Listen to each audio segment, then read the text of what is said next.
Irina est quelqu'un de joyeux, de souriant. Et donc, il était hors de question de faire voilà, le spectre, de ne retenir d'elle au plateau qu'une histoire tragique et douloureuse. Voilà, il fallait que ça lui ressemble, qu'elle se reconnaisse et qu'elle en soit fière. Ça, c'était vraiment la base. Je suis Tarbes, hein, ma ville de naissance, la ville de mon adolescence. Et puis, je suis installée en Suisse depuis 17 ans. Et donc, je travaille en Suisse. C'était effectivement un projet produit en Suisse. Et je suis très heureuse de revenir dans les Pyrénées. On le dit. Je trouve toujours quand même une chance de pouvoir partir et d'aller vivre des choses ailleurs, ce que va faire Irina d'ailleurs. C'est à son tour de faire ça, de partir des Pyrénées pour aller vivre sa vie.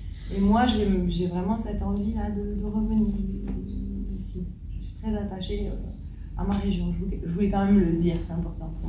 Le contexte, quand même, vous donner le contexte. Alors, Irina, on est de la même famille. C'est pas qu'on s'est rencontrés, c'est que c'est ma petite cousine qui a donc été placée en famille d'accueil depuis l'âge d'1 an et demi. Voilà. Maman qui n'a pas pu s'occuper d'elle. Hein. Donc, Irina a été placée depuis l'âge d'1 an et demi en famille d'accueil. Et donc a vécu entre sa famille d'accueil et chez ma mère, qu'elle appelle sa tati. C'est un peu compliqué chez nous dans la famille, hein. C'est pas vraiment sa tati, mais tati c'est plus simple. Voilà. Donc il faut quand même dire que c'est une enfant, comme sa sœur Lily, qui a la chance d'avoir un lien préservé et sain avec sa famille naturelle, hein, de par ma mère donc, et moi, mon frère, etc. C'est des choses qu'il faut souligner, c'est des choses importantes. Tous les enfants ne sont pas dans cette situation. Donc, le fait que son placement se soit extrêmement bien passé, une relation magnifique avec son éducateur, un éducateur d'ailleurs, ça aussi, je trouve intéressant que ce soit un homme dans ce monde de femmes. Voilà, dans le social, beaucoup de femmes. Je ne sais pas où ça en est aujourd'hui, c'est pas moi qui peux parler de ça, bien sûr, mais ça progresse, mais il y a toujours proportionnellement plus de femmes que d'hommes. Voilà. Alors il se trouve que quand même Irina, qui n'a pas de référent masculin puisqu'elle ne connaît pas son papa, a eu quand même voilà, Bastien de la Campa comme éducateur voilà, dans son parcours, et c'est une bonne chose. Donc Irina, je la connais voilà, depuis sa naissance, et je participe au maintien du lien avec la famille. À 14 ans, j'ai repéré chez elle un désir d'écriture. Si j'ai été amenée à proposer ce projet, ça n'est pas par intérêt pour le sujet de la protection de l'enfance. Je suis vraiment partie de son désir d'écriture. Ça a été la porte d'entrée. Pas le sujet de l'enfant placé. Est constitué effectivement des écrits d'Irina. Donc, est-ce que tu aimerais qu'on fasse un travail de ton récit de vie, puisqu'il est question de récit de vie? Elle a été très emballée, très heureuse de participer à ça. Donc la pièce est constituée de ses écrits, et je l'ai laissée libre de la forme que j'avais utilisée pour raconter son histoire. Elle a choisi la littérature, hein. Elle n'a pas écrit une pièce de théâtre, hein. Ce sont des fragments littéraires sur différents sujets qui lui ont porté de traiter son rapport à sa mère, au juge des enfants, à la fratrie, à la famille, au père inconnu, etc. En parallèle de ce travail qu'a fourni Irina, j'ai moi fait un long travail de prospection, d'interview, d'entretien auprès de la famille, de l'ASE,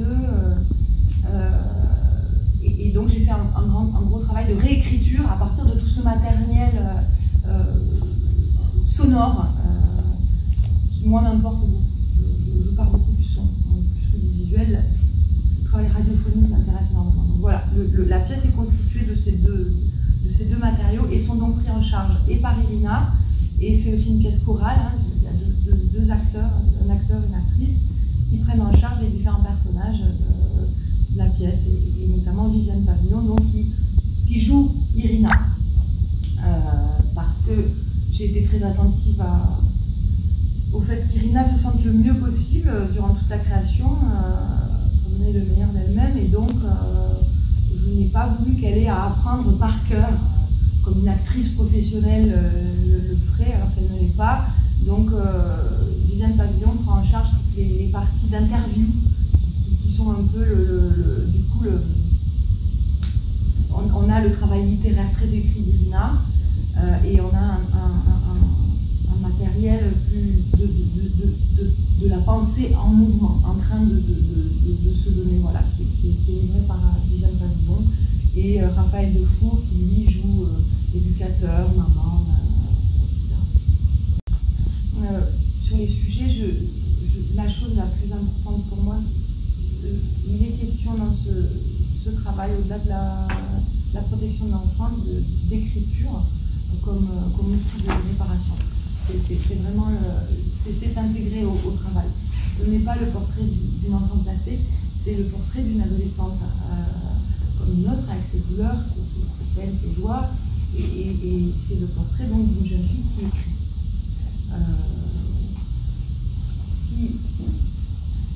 Si je n'avais pas repéré chez Lina ce désir d'écriture très, très jeune, je n'aurais pas fait ce spectacle.